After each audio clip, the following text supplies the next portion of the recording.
First, I'm going to put some water in this pot. Well, I became a vegan when I was 16, so that was 12 years ago. That makes me 28. And so right now it's mostly just a habit. I don't think about it being an inconvenience or anything. Yeah, I think it's gotten a lot easier to be vegan anywhere just because people are starting to appreciate vegetables more.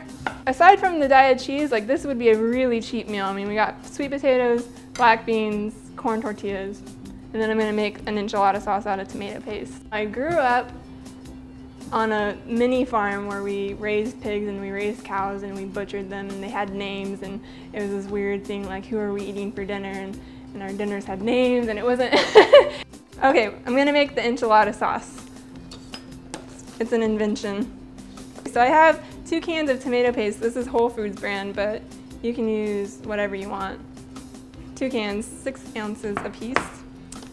And we're just gonna open these up. This is the problem, is I don't ever use recipes. And so when people ask me how I make something, it's just like, oh, you just put a little bit of this and this. So it's nice to, like, you know, show people what I do. I'm just like a freaking scientist. This is chili powder. And usually I just dump some in, but I'm gonna try to do a better job of like measuring. So this is maybe like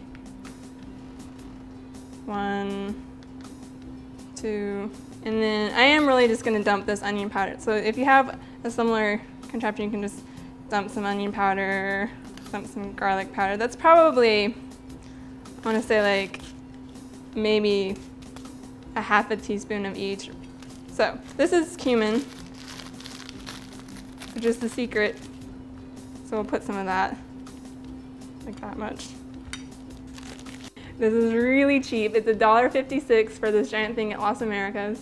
And I said that like a total white person. And so I'm gonna dump something like that in there. This is the other secret ingredient. The tomato paste is obviously paste and therefore thick. So now we're making it more into a sauce.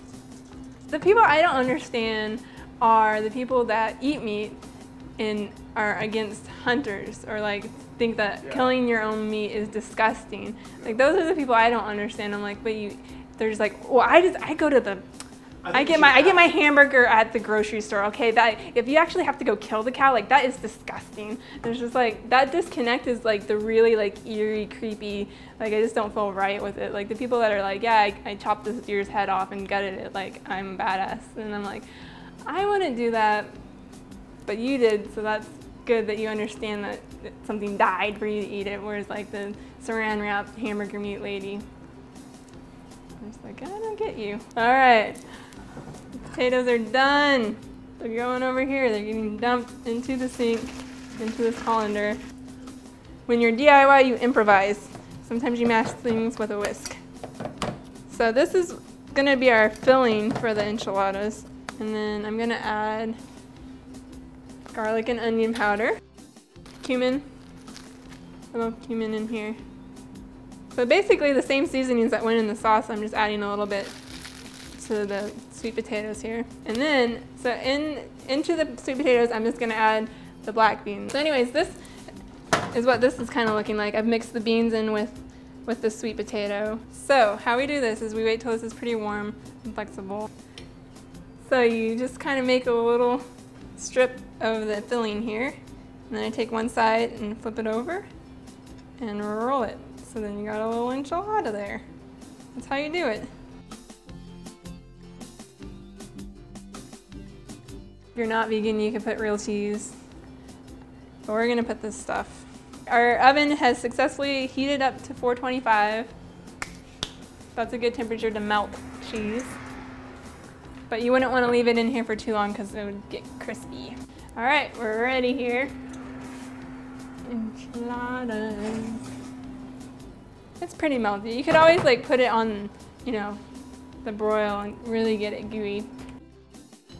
All right, here's the moment of truth. To recreate a yummy vegan dish.